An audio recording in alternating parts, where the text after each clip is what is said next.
Day 6 of Painting the Wilderness Seascapes, and today we are diving deep into the ocean for an underwater journey. We're going to definitely lean into the wet on wet technique for this one. We're using some white gouache and the white of the paper to depict sunlight reflecting deep in the ocean and kind of highlighting a little silhouette of a sea turtle. So I think painting under the water was one of the most intimidating subjects for me, and that obviously meant that I needed to practice it enough to show you how to do it. So we're going to practice that today. It's gonna be a big mess and also a lot of fun. So let's get started.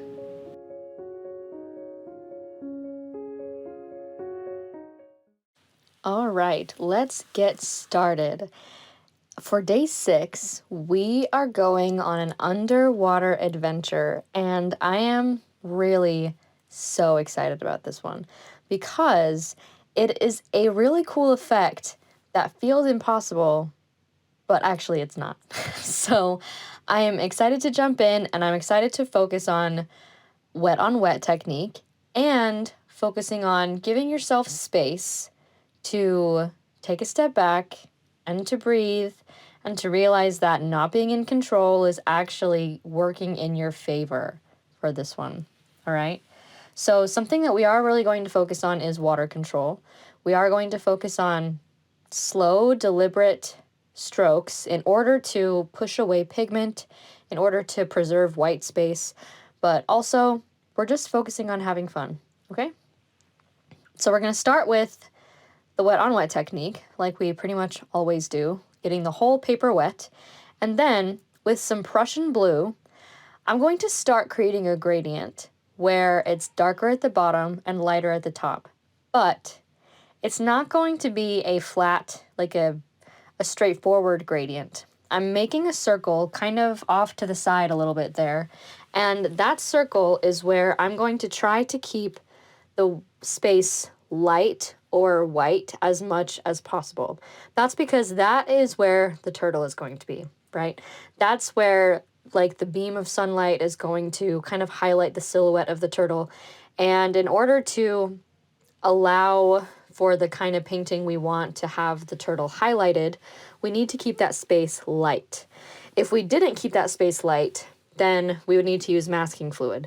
But I didn't want to use masking fluid, partly because it's kind of tricky and partly because you don't need to. So this is kind of, showing you how you can create the base layer of this scene without using masking fluid. And the way is to keep that space, right? Keep that space where the turtle is going to be clear, and to just gently with a clean brush push away any pigment that gets into that area. Another important thing to remember as you're doing this layer is that it doesn't have to be flat, it doesn't have to be perfect. We're really just laying down pigment. So we let that dry, and then we re-wet with clean water, and now we're pretty much doing the exact same thing except with slightly darker paint. And this is just to make the layer a little more vibrant, right? So we're starting with slightly darker paint, and again, we're painting around this light area, and as much as possible with clean water, pushing away any pigment that might be kind of getting into that area.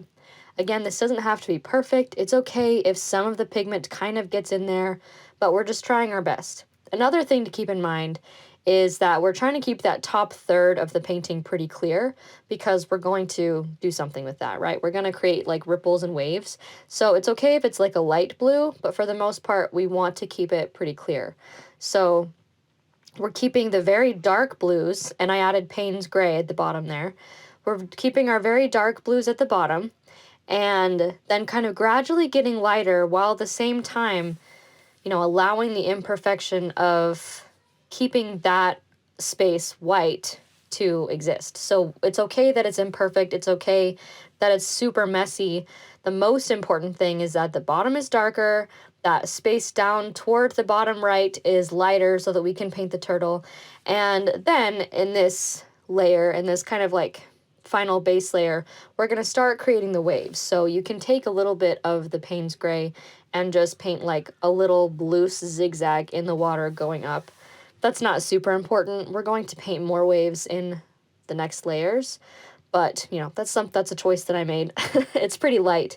And then for the rest of this layer, I basically just spent adding a little bit more blue and painting around it and then pushing it away to try to make that white space kind of as soft and luminous as possible, right? Using a lot of water to kind of push away, but also blend the paint so it's not quite a stark difference there. And that took me a little bit. Like I spent a lot of time adding paint, then pushing it away, then adding paint, then pushing it away until I felt okay about it. So the next step is to let that whole layer dry, re-wet with clean water, and now we're going to add the waves that are on top of the surface. Now we are underwater at this point, right? That's where our viewpoint is. So these waves, we're looking up at, like we're looking up at the sky, and that's where these waves are.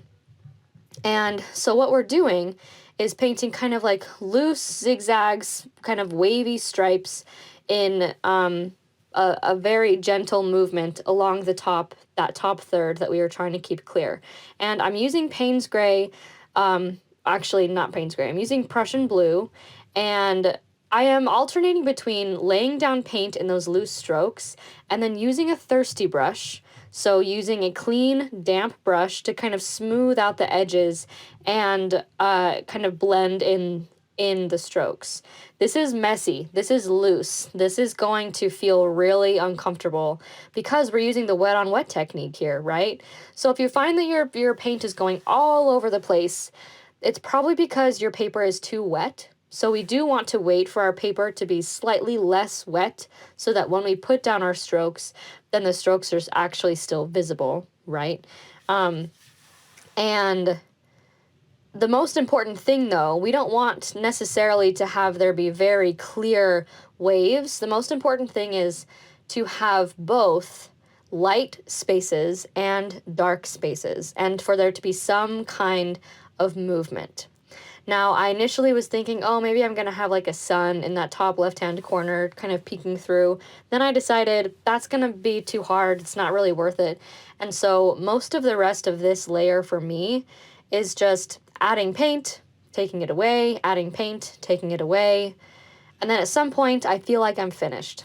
So I also used Payne's Gray and Prussian Blue in that layer.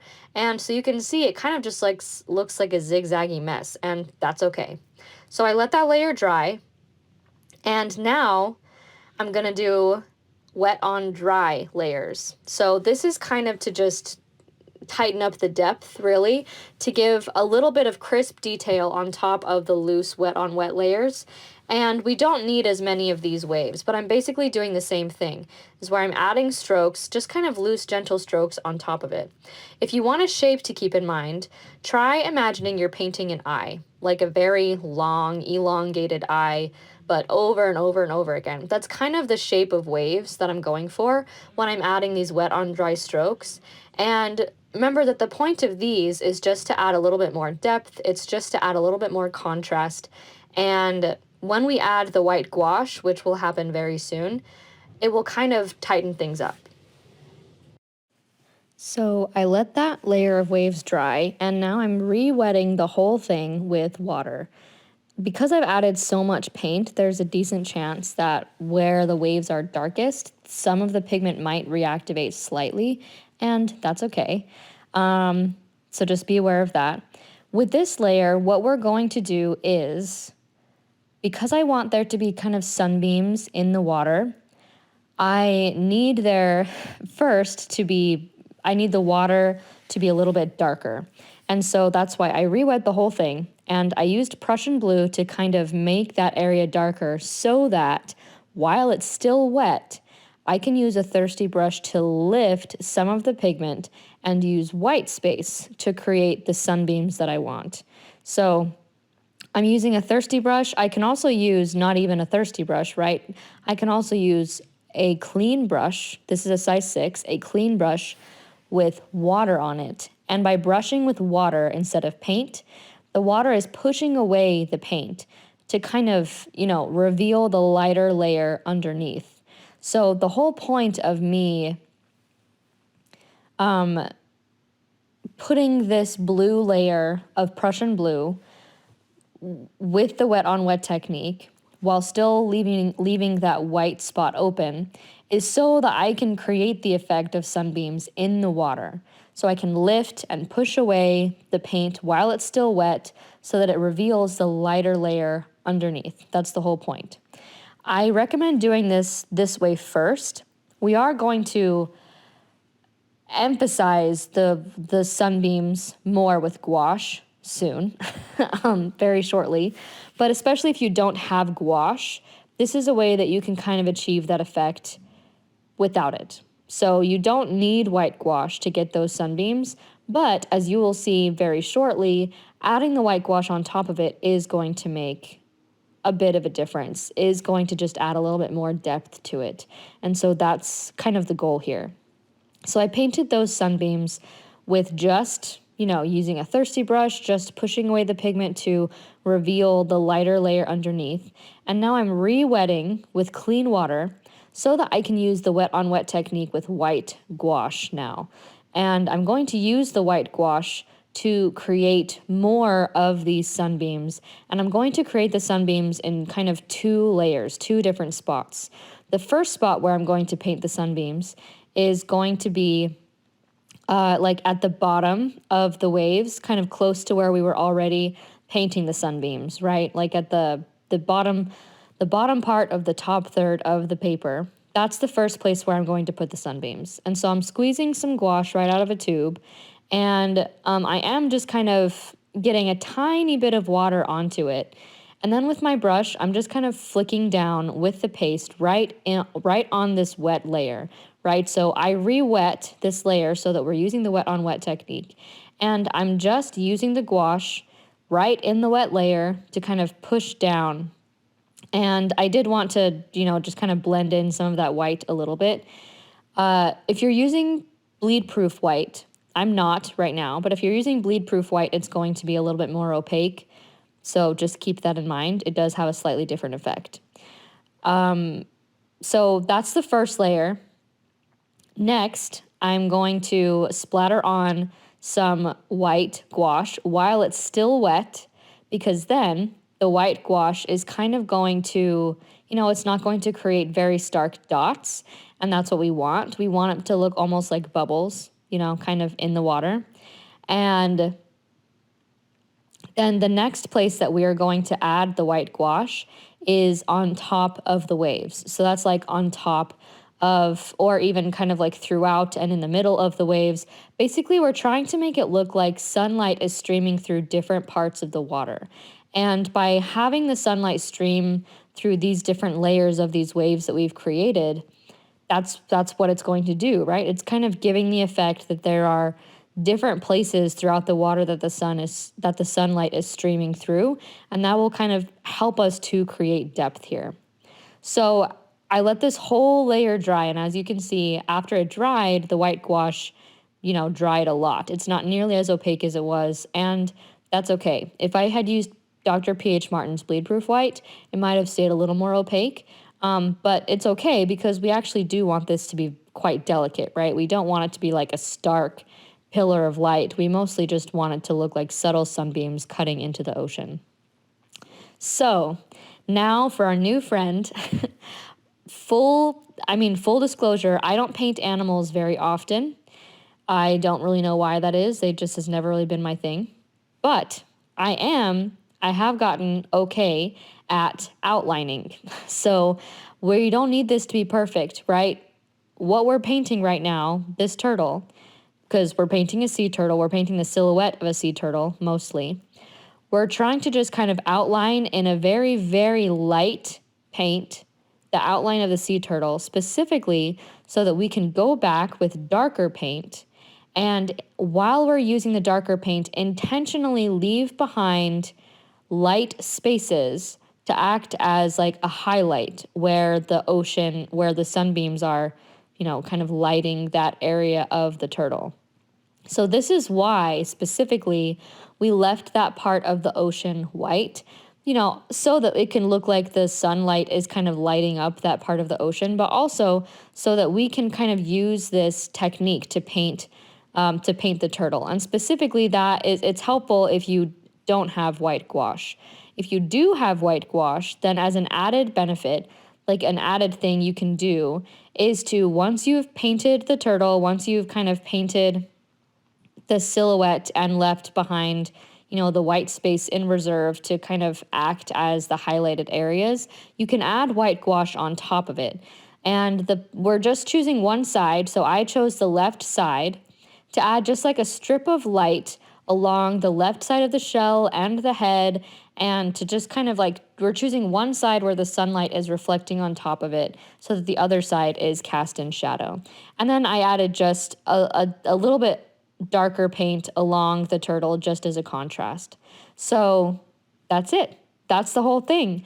And if you're wondering, if you're thinking, oh, you didn't give that much instruction on the turtle, it's because, it was pretty simple in that I'm not trying to paint details. What I'm trying to paint is contrast. So, the turtle was an oval shape for the shell, and then 3 or 4 more kind of oval shapes in random, not random spots, but like painting the fins generally. I'm not trying to paint an exact turtle. I'm trying to paint a shadow, right? I'm trying to paint a silhouette.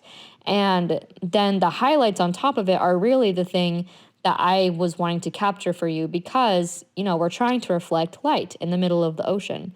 So this painting used a lot of luminosity. This painting used a lot of wet on wet layers. And for the record, a lot of the time when I was painting this, I was thinking, this is a big mess. I don't know if this is going to turn out. And then I took a step back and I came back to the painting and I realized, no, I think it looks okay. So, we want that middle space to be light where the turtle is going to be, the bottom of the painting to be dark where it's like the depths of the ocean, and then some gentle layers of gouache or white space to act as like very delicate sunbeams coming down into the ocean. So that's it. That's day 6. That is the underwater journey that, I really wanted to do for this seascapes class, for this seascapes challenge. I really wanted to do an underwater scene because I think that it's one of the most intimidating perspectives to capture, and you won't know if you can do it until you try. Or even more true is you won't be able to do it until you try. And, using layers of watercolor, you can absolutely paint this perspective. So what I really loved is that, especially in this scene, mess does not equal mistakes, right?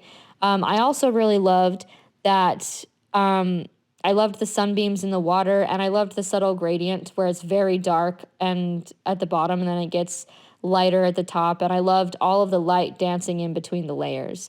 I learned a lot about water control, right? I learned a lot about pushing away pigment in order to make room for the light space underneath. I also learned some gouache is more opaque than others. As I mentioned, Dr. P.H. Martin's Bleed Proof White is going to be more opaque than the Sui gouache I was using. And then I also learned, yet again, make sure to reserve white space. And if you haven't, make sure to contrast that with much darker paint around it. I hope you had a lot of fun. I sure did, and I'll see you next time.